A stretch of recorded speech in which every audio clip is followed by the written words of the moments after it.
Robin and John, this past year, the state of Tennessee executed Billy Ray Irick and David Earl Miller. Both committed their crimes here in Knox County. The evidence that helped convict them will be preserved forever. Even after death, the evidence lives on. The jury deliberated for little more than an hour with an announcement. Miller would die by the electric chair. Nearly 40 years ago, David Earl Miller was convicted of murdering 23-year-old Lee Standifer. Anything that's been a capital murder case in Knox County, we will have that evidence. We have to keep that evidence forever.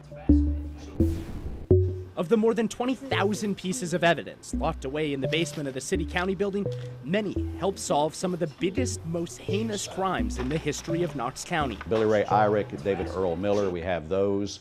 Zooman Husky, the Raynella Leaf case. An envelope with a piece of Billy Ray Irick's hair remains preserved in a bag next to samples of what looked to be his blood. Through numerous appeals and thousands of hours in the courtroom, this evidence pointed to Irick as the man who murdered 7-year-old Paula Dyer. In another bin, this is part of the evidence that we'll keep forever. The final book David Earl Miller checked out at the Knox County Public Library before he killed Lee Standifer.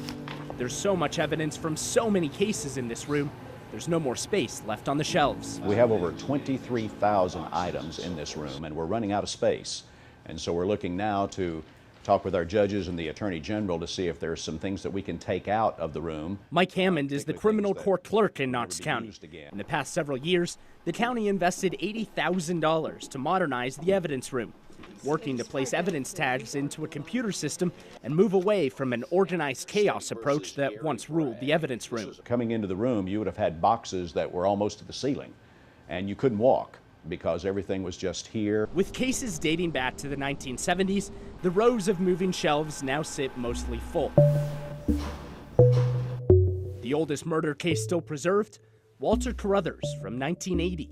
He was charged with killing 22-year-old Wilhelmina Stahl and attempting to kill her 18-year-old brother George in Concord Park. The gun used on that day nearly 40 years ago remains untouched. Carruthers was sentenced to death row, and he died about 3 or 4 years ago. So we still have that evidence, and so we'll keep that evidence forever. The amount of evidence in this room will only grow. More clues, more leads, and more chances at solving crimes. A room that has the power to change lives, even if no one knows it exists. Most people don't know that it's here, and it is one of the most interesting rooms because of the evidence that's here.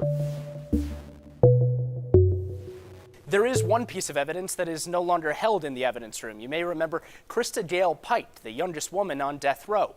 She kept a piece of her victim's skull, which was until recently kept in the evidence room. It has since been returned to Colleen Slemmer's mother, who asked to keep it.